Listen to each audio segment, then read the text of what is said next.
Welcome to Y.MGM Equity. So in our previous class we have completed shift in supply curve. तो last class में हमने क्या देखा था? लास्ट क्लास में हमने देखा था शिफ्ट इन सप्लाई कर्व और आज की क्लास में हम लोग देखेंगे। तो आज की वीडियो में हम लोग जानेंगे इलास्टिसिटी ऑफ सप्लाई, ठीक है, जिसको हम लोग प्राइस इलास्टिसिटी ऑफ सप्लाई भी कह सकते हैं। तो स्टार्ट करते हैं। अब जैसा कि लॉ ऑफ सप्लाई में हमने ये पढ़ा था कि लॉ ऑफ सप्लाई हमें क्या करता है, प्राइस और क्वांटिटी सप्लाई के बीच का रिलेशनशिप बताता है। लॉ ऑफ सप्लाई हमें क्या करता है, प्राइस और क्वांटिटी सप्लाई के बीच का रिलेशनशिप बताता है, प्राइस एंड क्वांटिटी सप्लाई के बीच का, ठीक है। तो ये रिलेशनशिप किस तरह बताता है कि प्राइस के इंक्रीज़ होने की वजह से हमारी क्वांटिटी सप्लाई भी क्या हो रही है, इंक्रीज़ हो रही है, और प्राइस के डिक्रीज़ होने की वजह से हमारी क्वांटिटी सप्लाई क्या हो रही है, डिक्रीज़ हो रही है। बट कितनी प्राइस के इंक्रीज़ होने से कितनी मतलब हमारी क्वांटिटी सप्लाई इंक्रीज़ हो रही है, हमें मैग्नीट्यूड नहीं बताता था। मतलब मैग्नीट्यूड ऑफ इंक्रीज़ और डिक्रीज़, जो भी सप्लाई में चेंजेस आ रहे, कितने चेंजेस आ रहे हैं, चेंजेस आ रहे हैं, ये हमें लॉ ऑफ सप्लाई बताता था। पर कितने चेंजेस आ रहे हैं, कितनी प्राइस इंक्रीज़ हो रही है, तो कितनी क्वांटिटी सप्लाई हमारी इंक्रीज़ हो रही है, ये चीज़ हमें पता नहीं चलती थी वहाँ पे। तो लॉ ऑफ सप्लाई हमें क्या बताता था, प्राइस एंड क्वांटिटी सप्लाई के बीच का रिलेशनशिप बताता था कि प्राइस के अगर इंक्रीज़ हो रही है तो हमारी क्वांटिटी सप्लाई भी इंक्रीज़ होगी, और प्राइस अगर डिक्रीज़ हो रही है तो हमारी क्वांटिटी सप्लाई भी डिक्रीज़ होगी। बट लॉ ऑफ सप्लाई में हम लोग क्या करते थे, हम लोग मैग्नीट्यूड का पता नहीं लगा पाते थे। मतलब कि कितनी प्राइस इंक्रीज़ होगी तो कितना सप्लाई इंक्रीज़ होगा, या फिर प्राइस के डिक्रीज़ होने से कितनी सप्लाई हमारी डिक्रीज़ होगी, हमें ये चीज़ नहीं पता चलती थी, ठीक है। तो हमारा law of supply magnitude of वो चेंज नहीं बता पाता था, ओके, सिर्फ डायरेक्शन बताता था, सिर्फ डायरेक्शन वो बताता था, ठीक है। तो वही चीज़ यहाँ पे लिखा है, the law of supply indicates the direction of a change. Law of supply में हमने क्या पढ़ा था, लॉ ऑफ सप्लाई ले लो या फिर लॉ ऑफ डिमांड आप ले लो।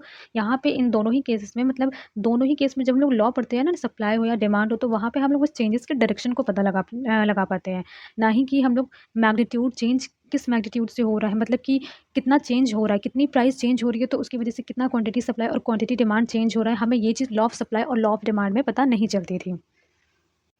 बट अगर हमें मैग्नीट्यूड ऑफ चेंज अगर पता करना है, तो मैग्नीट्यूड ऑफ चेंज पता करने के लिए हम इलास्टिसिटी ऑफ सप्लाई और इलास्टिसिटी ऑफ डिमांड हम लोग पढ़ते हैं। तो आज मैं आपको इलास्टिसिटी ऑफ सप्लाई पढ़ाऊंगी, ओके। सो यहाँ पे लिखा है, the law of supply indicates the direction of a change. Law of supply हमें क्या बताता था, डायरेक्शन ऑफ अ चेंज, मतलब कि चेंज किस डायरेक्शन में हो रहा है। अगर प्राइस इंक्रीज हो रही है तो हमारी क्वांटिटी सप्लाई जो थी वो क्या हो रही है, इंक्रीज हो रही है या डिक्रीज हो रही है, ये हमें बताता था। अगर प्राइस अगर मान लीजिए डिक्रीज हो रही है तो क्वांटिटी सप्लाई हमारी क्या हो रही है, इंक्रीज हो रही है कि डिक्रीज हो रही है, हमें ये चीज़ बताता था, ओके।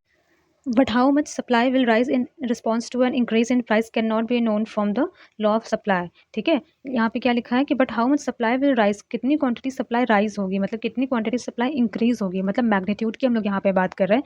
अगर हमारा प्राइस इंक्रीज हो रहा है तो हमारी क्वांटिटी सप्लाई कितनी ज़्यादा राइज होगी, हमें लॉ ऑफ सप्लाई ये चीज़ नहीं बताता था। यहाँ पे क्या लिखा है, can not be known from the law of supply. To quantify such change we require the concept of elasticity of the supply that measure the extent of quantity supplied in response to change in price, ठीक है। इस change को quantify करने के लिए, इस change को पता करने के लिए हम क्या, कौन सा कॉन्सेप्ट हम लोग पढ़ेंगे, हम लोग क्या पढ़ेंगे, इलास्टिसिटी ऑफ सप्लाई पढ़ेंगे। और इलास्टिसिटी ऑफ सप्लाई में ही हम लोग ये चीज़ जानेंगे कि हमारी क्वांटिटी सप्लाई में क्या चेंज, मतलब कितने चेंजेस आते हैं अगर प्राइस में 1 यूनिट भी, अगर 1 रुपया भी अगर प्राइस अगर इंक्रीज़ हो रही है, 1 रुपीज़ भी अगर हमारी प्राइस इंक्रीज़ हो रही है, तो हमारी क्वांटिटी सप्लाई किस रेट से इंक्रीज़ हो रही है, कितना इंक्रीज़ हो रही है, मतलब, ठीक है। ये चीज़ हमें क्या करता है, इलास्टिसिटी ऑफ सप्लाई बताता है कि अगर हमारी प्राइस 1 रुपया भी अगर इंक्रीज़ हो रही है या फिर 1 रुपया भी डिक्रीज़ हो रही है, तो उसका असर हमारी क्वांटिटी सप्लाई पे क्या पड़ रहा है। मतलब ये कि 1 रुपीज़ प्राइस के इंक्रीज़ होने की वजह से हमारी क्वांटिटी सप्लाई कितनी इंक्रीज़ हो रही है, और 1 रुपीज़ प्राइस डिक्रीज़ होने की वजह से हमारी क्वांटिटी सप्लाई कितनी डिक्रीज़ हो रही है। कितनी जो यहाँ पे बात होती है ना, कितनी की, यहाँ पे जिस कितनी की हमें बात हो रही है ना, वो कितनी हमारी क्या होती है, मैग्नीट्यूड होता है, वो कितनी क्या होती है, मैग्नीट्यूड होता है, ओके। तो इलास्टिसिटी ऑफ सप्लाई में हम लोग क्या पढ़ते हैं, इलास्टिसिटी ऑफ सप्लाई हमें ये चीज़ बताता है कि प्राइस की चेंजेस होने की वजह से हमारी क्वांटिटी सप्लाई में कितनी चेंजेस हो रही है, ठीक है, कितनी। डायरेक्शन हमें कौन बताता है, लॉ ऑफ सप्लाई बताता है, और मैग्नीट्यूड हमें कौन बताता है, इलास्टिसिटी ऑफ सप्लाई बताता है। सो अगर हम लोग आगे देखें, प्राइस इलास्टिसिटी ऑफ सप्लाई, देखिए आप इस जो कॉन्सेप्ट मैं आपको पढ़ा रही हूँ, इलास्टिसिटी ऑफ सप्लाई, आप इसको price elasticity of supply heading डाल के भी एक्सप्लेन कर सकते हैं। आप इलास्टिसिटी ऑफ सप्लाई लिखें या प्राइस इलास्टिसिटी ऑफ सप्लाई लिखें, दोनों एक ही चीज़ है। क्यों, क्योंकि यहाँ पे हम जो रिलेशनशिप बताएंगे वो हम प्राइस और क्वांटिटी सप्लाई के बीच का ही रिलेशनशिप बताएंगे। अब इलास्टिसिटी ऑफ सप्लाई के साथ आप प्राइस जोड़े या ना जोड़े, ये आपके ऊपर डिपेंड करता है।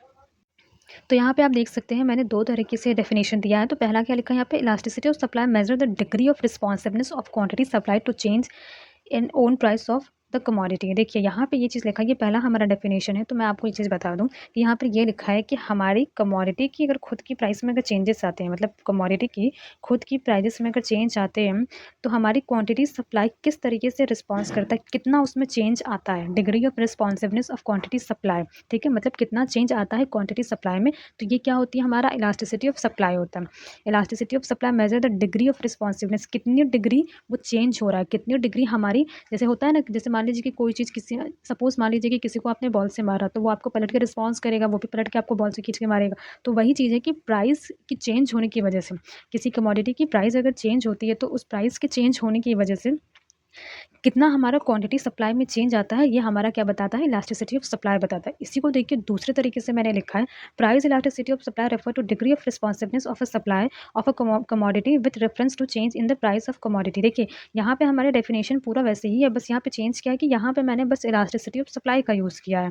ठीक है, और यहाँ पे मैंने प्राइस इलास्टिसिटी ऑफ सप्लाई का यूज़ किया है। आप यहाँ पे ये चीज़ देख सकते हैं कि यहाँ पे भी हम प्राइस और क्वांटिटी सप्लाई के बीच का रिलेशन पढ़ रहे हैं, और प्राइस इलास्टिसिटी ऑफ सप्लाई में भी हम लोग प्राइस और क्वांटिटी सप्लाई के बीच में ही हम लोग रिलेशन पढ़ रहे हैं।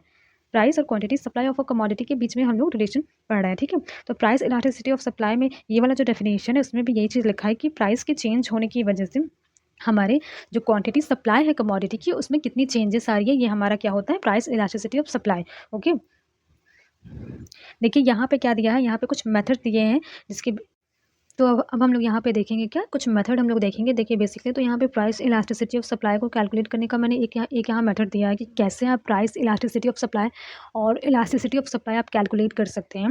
ठीक है, तो यहाँ पे हमारा जो फॉर्मूला है इलास्टिसिटी को कैलकुलेट करने का, वो क्या है, percentage change in quantity supply divided by percentage change in price. तो ये हमारा फॉर्मूला है जिसके बेस पे हम लोग, जिसको यूज़ करके हम लोग इलास्टिसिटी को कैलकुलेट करेंगे।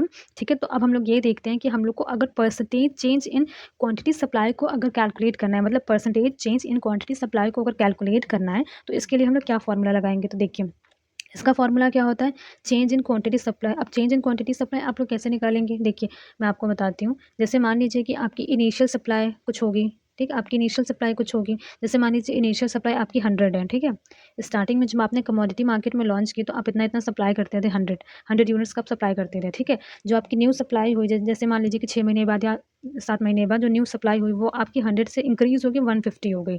ठीक, तो चेंज इन क्वांटिटी सप्लाई का मतलब क्या हुआ, कितने से आपका चेंज आया, 50 यूनिट आपकी इंक्रीज़ हुई है ना, 100 से 150 तक आपकी कितने यूनिट्स इंक्रीज़ हुई है, 50 यूनिट इंक्रीज़ हुई है। तो कितना चेंज आया है, 50 यूनिट का चेंज आया है, 50 यूनिट का इंक्रीमेंट हुआ है आपकी सप्लाई में। तो चेंज इन क्वांटिटी सप्लाई में आपका क्या जाएगा, 50 जाएगा। ठीक है, एंड इनिशियल क्वांटिटी सप्लाई का मतलब क्या हुआ, जो आप स्टार्टिंग में जो सप्लाई करते थे, जो कि हमने 100 यहाँ पे लिया है, हमारी इनिशियल सप्लाई क्या थी, 100 यूनिट्स की सप्लाई थी, एंड इसको हम लोग इंटू करेंगे, किससे इंटू करेंगे, 100 से हम लोग इंटू करेंगे। तो ये हमारा कैलकुलेट होकर निकल आएगा क्या, percentage change in quantity supply. इसी तरीके से हम लोग परसेंटेज चेंज इन प्राइस को भी कैलकुलेट करेंगे। तो परसेंटेज चेंज इन प्राइस को कैलकुलेट करने का हमारा फॉर्मूला क्या है, change in price divided by initial price. तो चेंज इन प्राइस हमारा क्या हुआ, जैसे मान कैसे कैलकुलेट करेंगे, तो जैसे मान लीजिए कि हमारा इनिशियल प्राइस कितना है, 30 है, एंड हमारा जो न्यू प्राइस है वो हमारी 50 है। मतलब कि यहाँ पे कितने का चेंज आया है, 20 रुपीज़ का हमारा चेंज आया है। 6 महीने पहले हमारा 30 रुपीज़ हम कमोडिटी का लेते थे, और आज हम लोग 50 रुपीज़ उसी कमोडिटी का चार्ज करते हैं। तो यहाँ पे जो हमारा इंक्रीमेंट आया है, यहाँ पे हमारे 20 रुपीज़ का इंक्रीमेंट आया है। तो हमारे प्राइस में कितना चेंज हुआ है, 20 रुपीज़ का चेंज हुआ है। तो चेंज इन प्राइस हमारा कितना हुआ, 20 रुपीज़ हुआ, और इनिशियल प्राइस आपका कितना था, 30 रुपीज़ था। तो 20 डिवाइडेड बाई 30 इंटू 100 आप करेंगे, तो आपका percentage change in price calculate होकर आ जाएगा। ओके,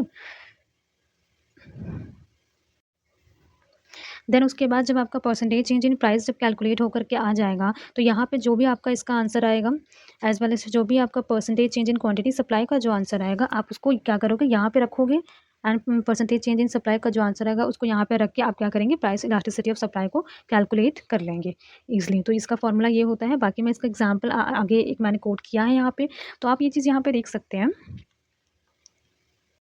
क्वांटिटी सप्लाई है। ठीक है, तो यहाँ पे मैं आपको ये चीज़ आपको बताना चाहती हूँ कि यहाँ पे जो ट्रायंगल दे करके यहाँ पे क्वांटिटी लिखी है, ये हमारा क्या डिनोट करता है, ये चेंज इन क्वांटिटी सप्लाई को डिनोट करता है।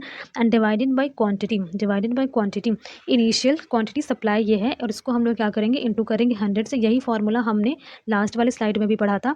क्या है ये, change in quantity supply divided by initial quantity supply into 100। अब यहाँ पे आप ये चीज़ देखिए, यहाँ पे वही फॉर्मूला हमने percentage change in quantity supply का पढ़ा है, change in quantity supply divided by initial quantity supply into 100। बस इसी फॉर्मूले को हमने यहाँ पे शॉर्ट में लिख दिया है ये चीज़। ठीक है।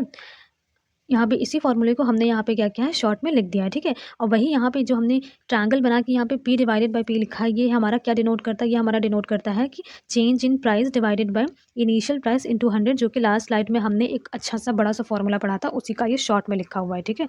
तो देखिए ये क्या है, ये हमारा क्या चीज़ बताता है, ये percentage change in quantity supply को बताता है, एंड ये परसेंटेज चेंज इन प्राइस को हमारा बताता है। ओके, अब आप ये देखिए कि इसको किस तरीके से सिंप्लीफाई किया गया है इस फॉर्मूले को। देखिए यहाँ पे जब हमने इसको डिवाइड में लिखा तो ये हमारा 100 और 100 कट गया, क्यों? क्योंकि हमारा 100 न्यूमरेटर में भी है और हमारा 100 डिनोमिनेटर में भी है, तो हमारा 100 क्या हो गया, कट गया। और जब हमारा 100 कट गया तो यहाँ पे हमारे पास बचा क्या, यहाँ पे हमारे पास change in quantity supply divided by quantity, मतलब हमारी इनिशियल क्वांटिटी सप्लाई, एंड उसके बाद हम लोग डिवाइड करेंगे इसको किससे, change in price divided by initial price, ठीक है। हम लोग इससे डिवाइड करेंगे तो सिंप्लीफाई होकर हमारा ये फॉर्मूला बना। ओके, बट अगर आप इसके आगे अगर आप देखिए तो आपका फाइनल फार्मूला बन के निकल के आता क्या है, ये आपका फाइनल फार्मूला आता है जिसके बेसिस पे आप क्वेश्चन को सॉल्व करेंगे। अब जैसा कि हम लोग प्राइस इलास्टिसिटी ऑफ सप्लाई को कैलकुलेट कर रहे थे, तो प्राइस इलास्टिसिटी ऑफ सप्लाई का हमारा फॉर्मूला क्या होता है, आप ये चीज़ देख सकते हैं। तो हमारा फॉर्मूला प्राइस इलास्टिसिटी का क्या होता है, percentage change in quantity supply divided by percentage change in price. तो हमने लास्ट वाली स्लाइड में क्या निकाला था, हमारी percentage change in quantity supply कितनी आई थी, देखिए यहाँ पे 50 आई थी हमारी percentage change in quantity supply, कितनी आई थी, यहाँ पे देखिए 50 आई थी, ठीक है, ये 50 आई थी, and percentage change in price हमारी 25 आई थी। तो अब आप आगे देखिए, यहाँ पे हमने percentage change in quantity supply में हमने क्या किया, 50 रखा है, यहाँ पे हमने 50 रखा है, and percentage change in price में हमने 25 रखा है। तो इसको जब हमने डिवाइड किया तो हमारा आंसर आया 2। अब 2 का मतलब क्या हुआ, 2 का मतलब ये हुआ, मतलब यहाँ पे अभी जब मैं आपको टाइप्स ऑफ इलास्टिसिटी भी सब समझा दूंगी तो आपको ये चीज़ समझना बहुत आसान हो जाएगा, ठीक है।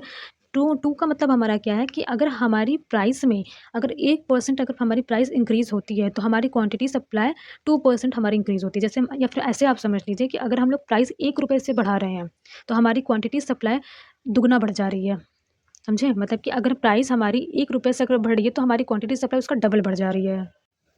तो यहाँ पे मैंने आपको प्राइस इलास्टिसिटी ऑफ सप्लाई का ये एक अच्छा सा एग्जांपल मैंने करा दिया है, और आपको मैंने ये चीज़ भी समझा दिया कि इस 2 आने का मतलब क्या हुआ, ठीक है। इसी तरह अगर मान लीजिए कि 0.5 अगर आपका आंसर आ जा रहा है तो इसका मतलब ये कि प्राइस में अगर 1 रुपये का अगर चेंज आ रहा है तो आपका बहुत ही थोड़ा सा, मतलब हाफ समझ लीजिए, चेंजेस आपकी क्वांटिटी सप्लाई में आपकी इंक्रीमेंट हो रही है, बस हाफ, आधा, ठीक है। जैसे मान लीजिए कि यहाँ पे क्या है, आपका दुगना इंक्रीज़ हो जा रहा है, तो वह अगर आपका जैसे 3 आंसर आता तो मतलब कि 3 गुना ज़्यादा आपका इंक्रीज़ हो जा रहा है प्राइस के 1 रुपये चेंज होने की वजह से, ठीक है। इसी तरह अगर आप 0.5 चला जाएगा तो वो लेस इलास्टिक में चला जाएगा, तो इसका आंसर 2 आया है। इसीलिए यहाँ पे क्या है, हमारी क्वांटिटी सप्लाई क्या है, इलास्टिक है, इनइलास्टिक नहीं है, इलास्टिक है। तो हम लोग आगे ये चीज़ देखते हैं। देखिए आगे मैंने आपको प्रोपोर्शनेट मेथड बताया है। देखिए बेसिकली है क्या चीज़, जो हमने परसेंटेज मेथड में पढ़ा है, तो वहाँ पर आप देखिए कि यहाँ पे हमने पूरे एक अच्छे से, मतलब percentage change in quantity supply एक बड़ा सा फार्मूला हमने लिख के यहाँ पे दिया है। आपको बुक में भी यही सारे फार्मूले मिलेंगे, बट प्रोपोर्शनेट मेथड में अगर आप पढ़ोगे तो इसी फार्मूले को बहुत शॉर्ट में कर दिया गया है। वहाँ पे क्या किया गया है, यहाँ पे आप देख सकते हैं कि प्रोपोर्शनेट मेथड में उसी फार्मूले को बहुत शॉर्ट में कर दिया गया है। तो यहाँ पर आप ये चीज़ देख सकते हैं कि यहाँ पे जो मैंने फार्मूला लिखा है, मतलब बुक्स में भी आपको यही फार्मूले मिलेंगे जो यहाँ पे लिखा है। तो ये जो ट्रायंगल है ना, ये ट्रायंगल हमें क्या डिनोट करता है, चेंज को डिनोट करता है, चेंज। ऐसे बना होगा आपके बुक में भी, तो ये क्या होता है, चेंज को डिनोट करता है, ठीक है। तो क्या है, change in quantity supply divided by quantity supply है, ठीक है। तो यहाँ पे मैं आपको ये चीज़ आपको बताना चाहती हूँ कि यहाँ पे जो ट्रायंगल दे करके यहाँ पे क्वांटिटी लिखी है, ये हमारा क्या डिनोट करता है, ये चेंज इन क्वांटिटी सप्लाई को डिनोट करता है, and divided by quantity initial quantity supply ये है, और इसको हम लोग क्या करेंगे, इंटू करेंगे 100 से। यही फॉर्मूला हमने लास्ट वाले स्लाइड में भी पढ़ा था। क्या है, ये change in quantity supply divided by initial quantity supply into 100। अब यहाँ पे आप ये चीज़ देखिए, यहाँ पे वही फॉर्मूला हमने percentage change in quantity supply का पढ़ा है, change in quantity supply divided by initial quantity supply into 100। बस इसी फॉर्मूले को हमने यहाँ पे शॉर्ट में लिख दिया है, ये चीज़, ठीक है। यहाँ पे इसी फॉर्मूले को हमने यहाँ पे क्या किया है, शॉर्ट में लिख दिया है, ठीक है। और वही यहाँ पे जो हमने ट्रायंगल बना के यहाँ पे P डिवाइडेड बाय P लिखा है, ये हमारा क्या डिनोट करता है, ये हमारा डिनोट करता है कि change in price divided by initial price into 100, जो कि लास्ट स्लाइड में हमने एक अच्छा सा बड़ा सा फॉर्मूला पढ़ा था, उसी का ये शॉर्ट में लिखा हुआ है, ठीक है। तो देखिए ये क्या है, ये हमारा क्या चीज़ बताता है, ये percentage change in quantity supply को बताता है, एंड ये परसेंटेज चेंज इन प्राइस को हमारा बताता है। ओके, अब आप ये देखिए कि इसको किस तरीके से सिंप्लीफाई किया गया है इस फॉर्मूले को। देखिए यहाँ पे जब हमने इसको डिवाइड में लिखा तो ये हमारा 100 और 100 कट गया, क्यों? क्योंकि हमारा 100 न्यूमरेटर में भी है और हमारा 100 डिनोमिनेटर में भी है, तो हमारा 100 क्या हो गया, कट गया। और जब हमारा 100 कट गया तो यहाँ पे हमारे पास बचा क्या, यहाँ पे हमारे पास change in quantity supply divided by quantity, मतलब हमारी इनिशियल क्वांटिटी सप्लाई, एंड उसके बाद हम लोग डिवाइड करेंगे इसको किससे, change in price divided by initial price. ठीक है, हम लोग इससे डिवाइड करेंगे तो सिंप्लीफाई होकर हमारा ये फार्मूला बना। ओके, बट अगर आप इसके आगे अगर आप देखिए तो आपका फाइनल फार्मूला बन के निकल के आता क्या है, ये आपका फाइनल फार्मूला आता है जिसके बेसिस पे आप क्वेश्चन को सॉल्व करेंगे। अब ये आया कैसे, देखिए ये चीज़ें क्या है आपके डिवाइड में है। ठीक है, डिवाइड में है मतलब percentage change in price divided by initial price आपकी क्या है, ये क्वांटिटी के कंपैरेटिवली आपके डिवाइड में दिया हुआ है। तो जब आप इसको दूसरी तरफ इक्वल टू की जब दूसरी तरफ आप ले जाते हैं ना, तो ये डिनोमिनेटर क्या हो जाता है, हमारा न्यूमरेटर बन जाता है, और हमारा न्यूमरेटर क्या होता है, वो डिनोमिनेटर हमारा बन जाता है। तो इसको जब हमने सिंप्लीफाई किया तो हमारा फार्मूला क्या निकल के आया, आप देख सकते हैं, हमारा change in quantity supply divided by change in price into initial price divided by initial quantity supply. ठीक है, आगे मैंने इसका एक एग्जांपल दिया है, तो आप इसका एग्जांपल एक देख सकते हैं। एग्जांपल क्या हमने दिया है, चेंज इन क्वांटिटी। देखिए वही फार्मूला लिखा है, बस मैंने इसको थोड़ा बड़ा करके मैंने पूरा वर्ड्स का यूज़ करके लिख दिया है। यहाँ पे देखिए वही फार्मूला, वही सेम चीज़ मैंने यहाँ पे लिखा है, change in quantity divided by change in price into price divided by quantity.